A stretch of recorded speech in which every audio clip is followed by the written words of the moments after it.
What if I told you only 2% of people think in a way that quietly separates them from everyone else? Not louder, not smarter, dash sounding, just different. And here's the crazy part. Most of them don't even realize they're part of that 2%. Think about this for a second. Two people face the same problem, same situation, same pressure, same stakes. One panics, complains, blames the world. The other pauses and asks a very strange question. What am I missing here? That single question is where the 2% live.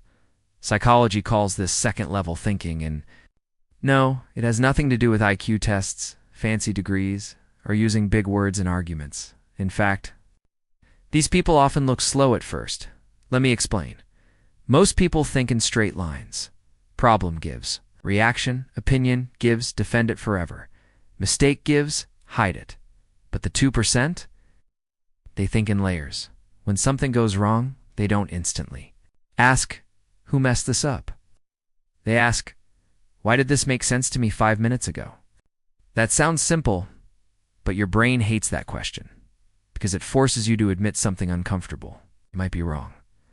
Psychology shows that the human brain is wired to protect identity, not truth. So the moment an idea feels like mine, we guard it like a phone with 2% battery. The 98% double down, the 2%. Zoom out. Here's a small real-life example. You ever argue with someone, walk away feeling proud, and then later in the shower go, wait, oh no, they were kind of right. People instantly push that thought away. The 2% sit with it. Uncomfortable? Yes. Annoying? Absolutely. Powerful? Ridiculously. Another weird habit of the 2%? They're slow to react emotionally. Not because they don't feel, but because they separate feeling from thinking. Someone criticizes them. The 98% here, you are. The problem, the 2% here. There might be data here. Again, not flattering, but effective. Psychologists link this to high metacognition, the ability to think about your own thinking. Basically, your brain watching your brain and going, interesting move, questionable, but interesting. And yes, it's exhausting. That's why many of these people seem quiet, distant, or lost in thought. They're not daydreaming. They're running mental audits. Here's another thing that separates. Then they change their mind a lot. Not randomly, but willingly. For most people, changing your mind feels like losing. For the 2%, feels like upgrading software. New information comes in. Old belief goes out. No dramatic identity crisis required. And, socially, that can make them look unsure, boring, or even weak. But long-term, they adapt faster, learn deeper, repeat mistakes less. Psychology also noticed something funny.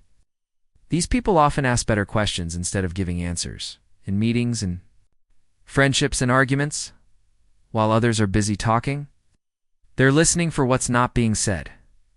That's why they sometimes feel out of place. You're playing checkers. They're wondering why everyone agreed to this game in the first place. So, how do you know if you think like the 2%? Here's a quick self-check. When something doesn't work out, do you replay the event to prove you were right? Or do you replay it to see where your thinking failed? Do you feel personally attacked by new ideas, or quietly curious? Do you defend your opinions, or test them? If some of this made you uncomfortable, good. That discomfort is the doorway, because thinking like the 2% isn't about being special. It's about being honest with yourself when no one is watching, and that's rare. So the next time you feel slower than others, less reactive, more doubtful, you might just be thinking the way psychology says very few people do. And once you see the world that way, there's no going back.